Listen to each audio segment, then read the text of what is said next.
to talk about this issue, the upcoming climate march, and why we're having a climate march and feel the need to have such a large climate march. I mean, I'm sure many, many thousands will be participating, is Nancy Romer, a climate and food justice activist. She serves on the New York Steering Committee of the April 29th D.C. March for Climate, Jobs, and Justice, and is an active member of the Environmental Justice Committee of her union, the Professional Staff Congress of CUNY, an AFT local. She was professor of psychology at Brooklyn College for 42 years and was active in anti-racist, feminist, union, and anti-war organizing at CUNY.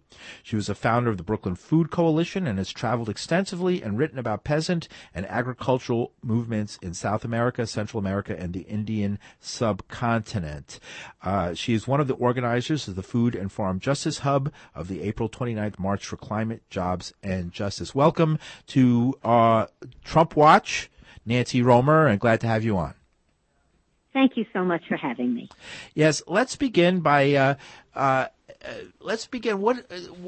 is a food activist marching and supporting a climate march? What's the connection between what we eat and the weather? So thank you for asking that question, because I think that's not a question people often ask. The connection is very strong. The food system, as it's presently organized, accounts for between 25% and 33% of all greenhouse gases. Mm-hmm. It's a basically corporate industrial food model that uses a lot of chemical inputs, that has a monocrop business plan, that is one plant or one crop is repeated over and over for hundreds of acres, like soy or corn or palm, and those kinds of that kind of planting requires a lot of toxic chemicals in order to continue to produce, and it's bad for our bodies. It's bad for the land. Also, these massive farms are encroaching on forests. That is, land is often being grabbed from peasants, and forests are being destroyed so that they can be growing more palm, more soy, more corn that feeds animal agriculture. So it's a system that is very destructive to the environment. And remember from fourth grade science that plants, particularly forests, but also rich organic soil, is what are the lungs of our planet. It's what pulls carbon dioxide from the air and pulls it into the ground, and then it emits clean oxygen. But when you're using all these inputs, that reverses the dynamic. Also, all these inputs are harming waterways, and they're basically adding tremendously to climate change. So the food system harms the climate, but as climate begins to change more and more rapidly and has more effect on more parts of the planet, then we see that these large-scale farms cannot continue to function. They will become less and less productive because they're vulnerable to both climate changes, to insects, to all sorts of changes in the environment. And biodiverse farms, small family farms or peasant-run agriculture with biodiverse crops are much more resilient, much more able to feed our people. So they're very interdependent, climate and the food system. Well, to channel Nancy Romer, thank you so much for that. To channel Donald J. Trump and his sort of anti-science agenda, one might say, well, who cares? You know, that's like about food and telling people, nanny state, telling people what they should eat in schools. And when people want French fries, why give them broccoli if that's what even if you say it's healthy for them? What effect would continuing in the direction we're going have not just in the distant future, but in the near future on the quality of life of humans on this planet? Well, we can't feed our people under the present system. Besides that, it's extremely costly in terms of the health effects. There's no way that we can actually grow enough food under the present system to feed our people. And there have been a number of studies that have been done and have been aggregated by De Schutter, who was the last food rapporteur from the UN, showing the science, you should pardon the expression, showing the science behind the fact that small agroecology or organic farms are really the only way we're going to be able to feed our people, because they will be dispersed farms. That is, we won't need such large transportation runs in order to get our food to eaters, and we will be more productive on the actual land that we have. So the present industrial food system will be coming to a halt, and will become too expensive, too cumbersome, and they just won't be able to produce the amount of food that people will need. Whereas these smaller scale, biodiverse farms that are feeding their communities and have shorter transportation or distribution lines will be what we need for the future as climate change progresses. But why shouldn't we just produce food for those who can afford to eat? Why should those who don't have the money to buy a filet mignon have any more right to eat than somebody who's a productive member of society? I bet he worries about that a lot. We want to make sure that people get fed, and also that there's a relationship between what gets produced on the farms and what people in their communities want and need. Mm-hmm. So you can't really do that on a global scale. That has to be done on a much more fine-tuned, more local scale or regional scale. Mm-hmm. So you seem to be predicting even a near future of just food being harder to get for people who need it, and increasing hunger and poverty, especially in those areas that don't have access to this industrial food production system. Absolutely. Absolutely, and climate change already has had huge impacts on farming. I mean, just this year alone, the peach crop on the East Coast, particularly in Georgia, was destroyed by that cold winter and then that warm snap that we had, that tricked the trees into growing flowers, and then the freeze hit them again. So we sort of had two winters, and that second freeze killed a lot of different fruit harvests, and we're going to see much more of that. When you have a lot of different kinds of trees, a lot of different kinds of fruits, if you have a lot of different kinds of vegetables, then when there is a freeze and it harms one portion of the production, then other plants can still produce. Biodiversity is really the only way we can be resilient in terms of how we eat. Right. It's probably the only way we can be resilient in anything. It's the only way we can be resilient in our social movements. Right. We have to be diverse. I want to follow up on this more, but first I think we should maybe talk about the march on the 29th and exactly where it's happening and how people can get there, and if it's in D.C., but other locations as well, and what people can expect to happen at these marches. Well, the first thing to do is to go to New York, spelled out NEWYORK, peoplesclimate.org, and you'll see right away where you can get tickets to go to Washington, D.C. I recommend everybody gets their ticket right away. Don't hesitate, because the tickets are going fast. We have seats, but people think about this a few days before, and it often is too late. So do it right now. And that happened for the Women's March. That happened for the Women's March. It was very hard to get fortunately, I had bought my ticket 2 weeks in advance. Well, we're only 10 days out, or maybe 9 days out. So it's New York, spelled out NEWYORK, peoplesclimate.org. And, it's right on the homepage. You can see it right away. Mm-hmm. That's one thing. We're really encouraging everyone in New York City to go to Washington, D.C., because New York is the big population, has the big population, and we need to really have the numbers in the street in Washington, D.C. There will be smaller marches here and there. In New York City, there will be hundreds of larger marches all over the country. But we're hoping that everyone who's in striking distance of Washington, D.C.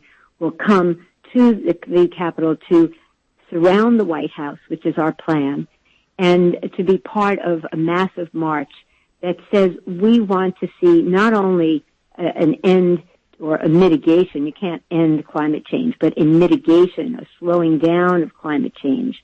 But we want to do it with a new vision of the society we want to build.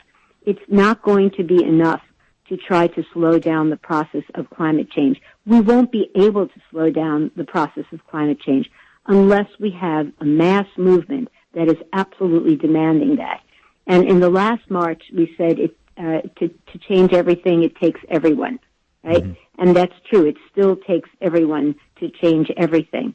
But we're also looking at the kind of world we want to build. We want to build a world that does not have the kind of income inequalities. We don't want to. We want to build a world that does not have crappy jobs at terrible pay, so people have to have 3 jobs.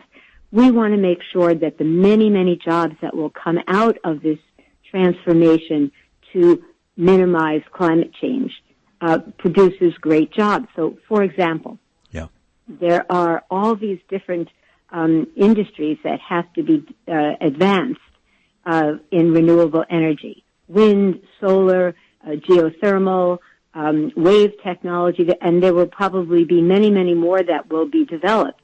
Mm-hmm. We need to be able to make the jobs that are coming out of those new technologies union jobs, decent pay jobs with decent working conditions and protections. Mm-hmm. And right now, what's going on is there are a lot of little mom-and-pop shops that are producing, for example, solar. And they're very good people. We just had solar panels put up on our roof in Brooklyn, and we work with a lovely company. But it really needs to be done by the city. And we need to make sure that the workers are very well trained and that they're union members. They should be DC 37 members with decent pay. Is New York City really... and decent benefits. Nancy Romer, thank you for joining us on Trump Watch. Is there... let's talk about New York City for a moment, because New York City says it wants zero... it wants to have I think they call it Goal Zero or Project Zero, where they want to eliminate the city's production of global warming greenhouse gases by a certain time in the future, and by bringing wind, solar, and other alternative energy to New York City. Is this a realistic goal, and do you think the mayor of New York City is doing his best to bring that about? Well, Mark Jacobson has a wonderful set of studies of each state that outlines very specifically how we can all move toward 100% renewable energy quickly, and by 2030 actually, which is a very quick transition, and that would be great. So it's possible. So is New York moving as quickly as it can? No, it's not. I think that Mayor de Blasio wants to see us move in this direction, but I don't think he's paid much attention to it. I think his issues have been more about income, housing, and school inequality. And I think those are very important areas for him to focus on. I don't doubt that. Whether or not he's been so perfect in his strategies for that, that's another issue. But I think that, he said, well, we want to put solar panels on every government building, which is great. Let's do it. Let's move quickly. But still, there should be a division within the city government, within one of the agencies that hires, trains, and builds these sustainable energy facilities on government buildings, so that the jobs are good jobs. Again, we can attack these problems, the multiple problems of climate change, inequality, discrimination. We can do that in one fell swoop. But if we separate, we say, well, we want to have renewable energy, a very good thing, and we want it done as cheaply as possible, and we want to do it with non-union labor or people who are in very temporary jobs. That's not addressing the big problems that we have in income inequality and the very, very difficult lives that so many New Yorkers and others have because of low-paid jobs. It shouldn't be a race to the bottom. It should be a decent level of wages. So I think those are things that Mayor de Blasio can be doing. He can also sign on to more wind power.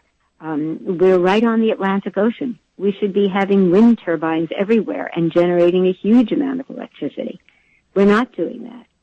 He should be making more of a fuss, and I don't want to, again, I'm not, blaming de Blasio, because I do think that there needs to be a lot of pressure on him to make this happen. Mm-hmm. There's been some, but there needs to be more. But we also need to retrofit so many of the buildings. Most of the greenhouse gases in New York City are produced from these very large buildings. And a lot of those buildings like are Trump old Tower? And need to be retrofitted. Would Trump Tower be one of those large buildings? Oh, I'm sure. Absolutely. Trump Tower must be producing an enormous amount of greenhouse gases.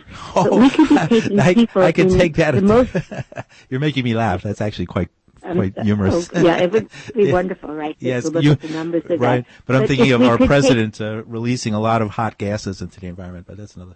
Oh, in every way, yeah, from all of his orifices.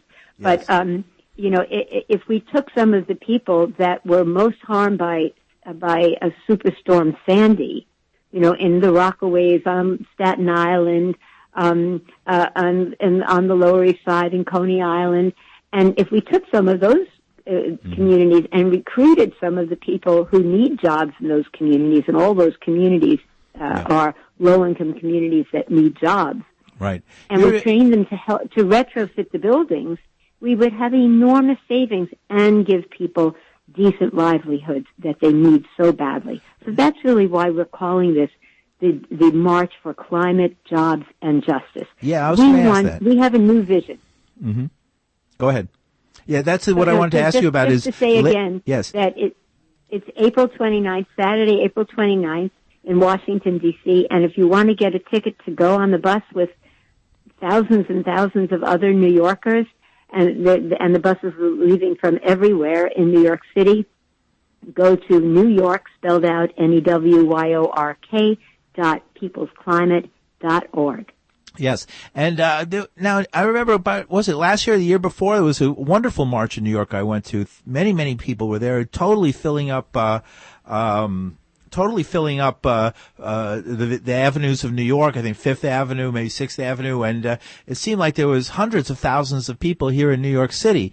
400,000. 400,000. Wow, that's amazing. So the concern is really out there, and I wanted to talk a little bit about some of the things that have been coming out of the White House. So you have, for example, Scott Pruitt, the former, I believe, governor of Oklahoma, one of the number one oil-producing states, who claims that that global warming is basically fake news. And you have the EPA, which has been defunded by at least 30, maybe even 30%, maybe more. Do you see, is what the president doing really is it just more like some amount of backtracking compared to the Obama administration, or we're seeing a real disaster in place here by the policy? I think we're seeing a disaster in place. I don't doubt that at all. I think President Obama sort of felt he wanted to be pro-environment, and he took some important steps, but relatively small ones, to protect the environment. I think his heart was there, but I think he had a hard time with the Congress, of course, but that wasn't his main issue. Yeah. Again, it becomes a secondary issue with a lot of these politicians. It's a very hard issue to push. With the climate People agreements, don't necessarily see climate change in yeah. front of them, where they see their health care, they see their schools, they see the food in front of them. They see their housing, but they don't really see climate change until a disaster happens, and then it's a little late to be thinking about it. But that does seem to be the time that you think about it. So I think that what's going on with Trump is tremendously dangerous. He is putting out for business sign on all of our natural resources, and for all these corporations to basically rape the environment, and also to harm the workers and the people who live in those communities. Mm-hmm. He doesn't care at all about poisoning water, poisoning air, of course, poisoning food. That doesn't seem to be of any concern. So this is very, very dangerous. I will say one thing, though, about this horrendous, frightening, and horrifying, really, Trump administration, and that he's so clear about his support for capital over anything else, his support for profit over anything else, that he's helping us to galvanize not just the left, but also the center left. And we need to do our organizing now. We need to be out in the streets. We need to be in the organizations. We need to be pushing policy on a city and state level where it's possible, and a lot of that is actually happening. What kind of policy? We see organizations like Align or like New York Renews. We see wonderful organizations fighting the pipelines, Food and Water Watch, Sierra Club, 350. There are lots of wonderful organizations, Friends of the Earth, Action Aid. There are a lot of great organizations that are out there doing terrific work. We need to galvanize together, and I think that's part of the purpose of this march, to say we are here together, we are united, and we're going to fight this together. What we've been seeing since Trump was elected is a lot of movements a bit in their silos. And I'm hoping that over the next year or two that we're going to see a shared strategy and we're going to be able to come together.